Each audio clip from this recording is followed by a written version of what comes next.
state of California has an assessment each school year at the end of the year for the California Assessment for Student Performance and Progress. It's the state assessment for grades 3rd through 8th grade and grade 11 in English language arts and mathematics. Each year, you as a principal, a teacher, or a parent in the community may want to look at this data. Now, I highly recommend that you look at the data. However, if you're a site leader, you should own the school data. And sometimes analyzing the data can be difficult for some. It can be easier for others, but I'm going to go with all the site leaders know how to analyze it. You can use ChatGPT to save some time. And we're going to do that. We're going to go into the CASP results and look at the state data. And we're going to look at student groups such as ethnic and racial groups. We're also going to look at economic status. We can also look at special education, English learners, and parent achievement levels. Let's jump into ChatGPT and the state assessment site so you can see what it looks like.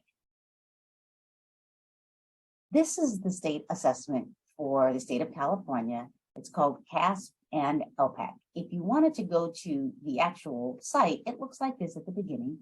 And then when you click on English language arts and mathematics, you get the state test scores in English and math. And remember, there are 4 levels. The goal is to be in the green and the blue areas for each student. And these two numbers are added together in the middle for 47.06%. For met or exceeded in ELA, and for mathematics, these two numbers are added together at 33.38% for met and exceeded. If you're a school or school district, you can type that name right here to get that data, but you can do that on your own. I'm going to take this data and I'm going to highlight it. And then I'm going to just select Control C. And then we're going to dump it into ChatGPT. What I'm going to do is I'm going to go to each student group, copy the data, throw it into ChatGPT, and ask it to analyze each student group to the overall data. And then I'm going to ask ChatGPT to put it in a table. This for ChatGPT is pretty easy. I'm not going to take the time to show you the copy, cut, and paste. I showed you one, but then we're going to go into each student group and throw that into ChatGPT.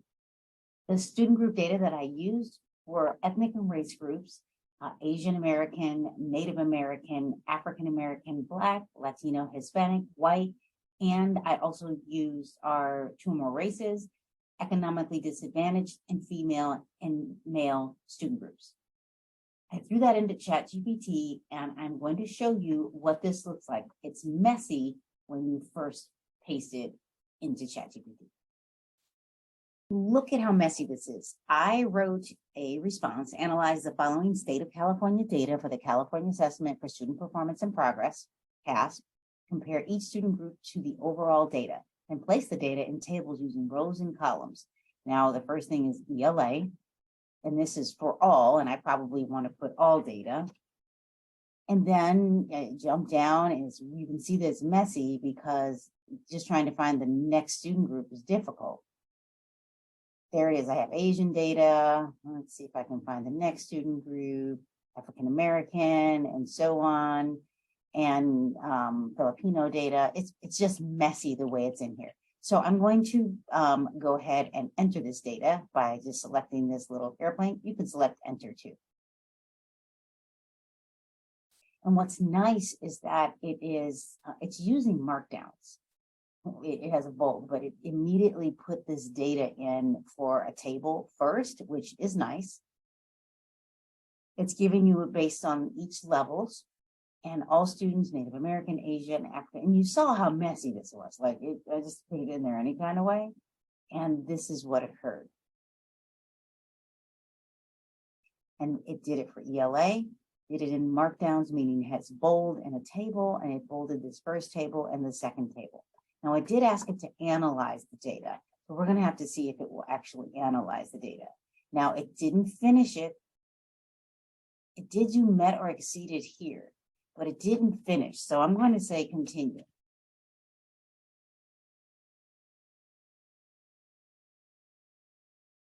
Now, notice that there's missing data. and it's doing what it wants. So it's not being very smart right now. So I'm going to tell it to stop.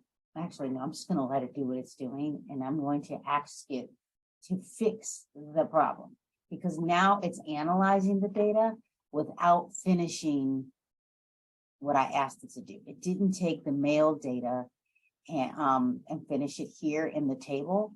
So now I have to be very specific. So I'm going to, while it's doing that, be very specific with the mathematics table. You didn't complete the table. Complete the mathematics table, then analyze the data. So now it's doing it again, but look, it's doing it differently this time. So this is the part that you need to realize, that ChatGPT is imperfect, but it is trying to do something. And quite honestly, I like this table better for mathematics.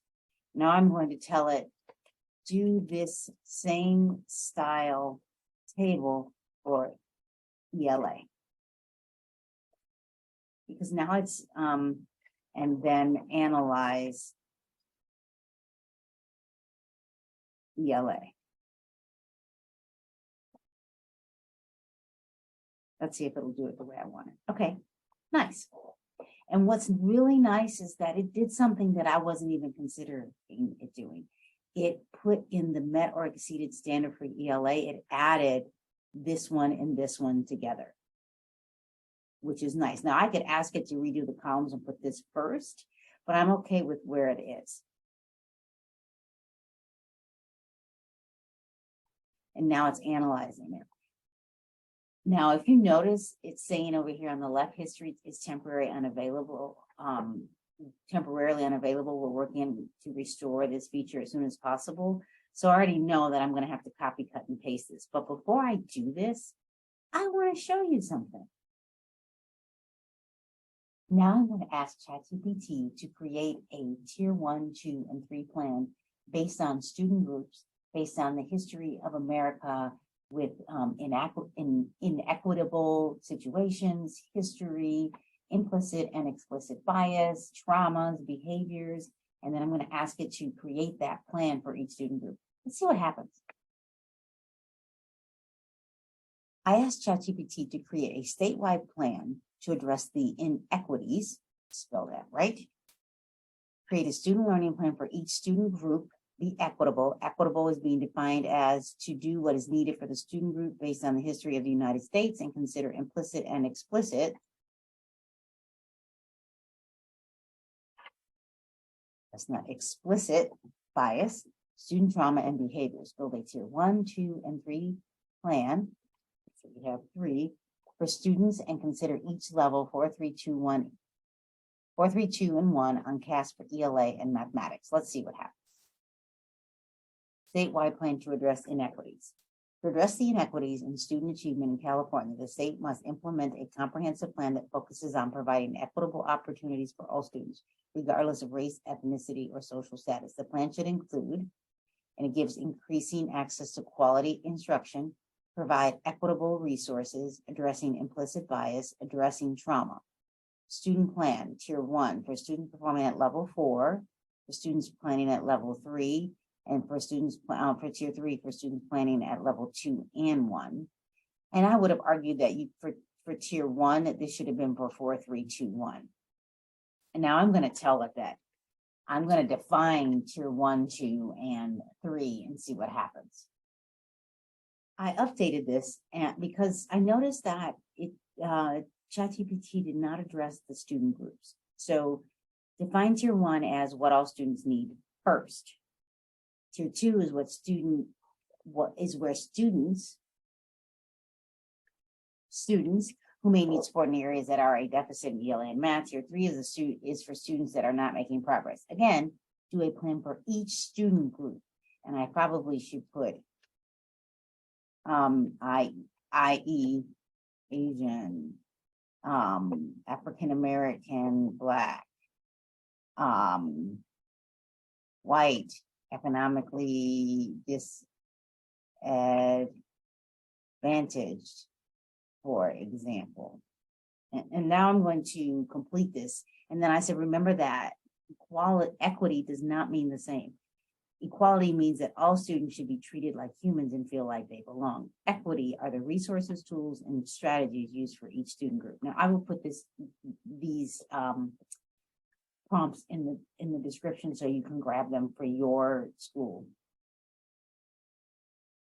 So tier 1, the statewide plan will focus on providing a high quality culturally responsive education for all students. Now, so here's what I wanted. Provide resources and materials to reflect Asian culture and histories and promote Asian American Pacific Islander student leadership and advocacy. Implement culturally responsive teaching for African American practices, such as incorporating African American literature and history into curriculum, provide mentorship. Now, this is going above and beyond somewhat of what I wanted, but it is a start and it keeps going, and it does it for tier 2. It's going to now do it for tier 3. If it's not something that if it's not giving you what you're asking, ask it something else in the same prompt. And now it stopped. So I'm going to say, keep going.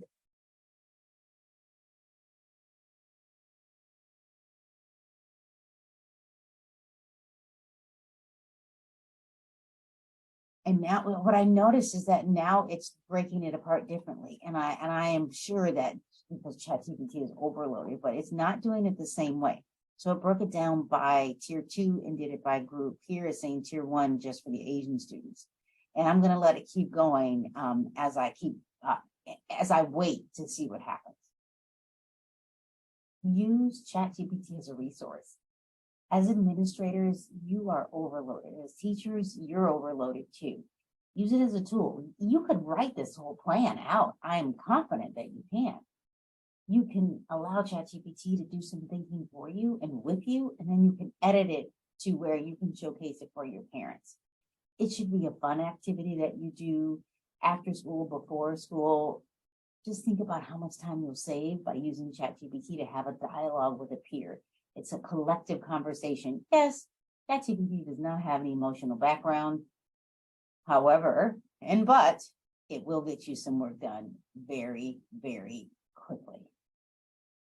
If you need an introduction to ChatGPT, make sure you select the ChatGPT channel, go and watch the introduction, watch this video at the end, and if you have questions, put them in the chat. Let me help you out. Please turn on the bell, subscribe, ask me questions, and have fun with ChatGPT, and make sure you like this video.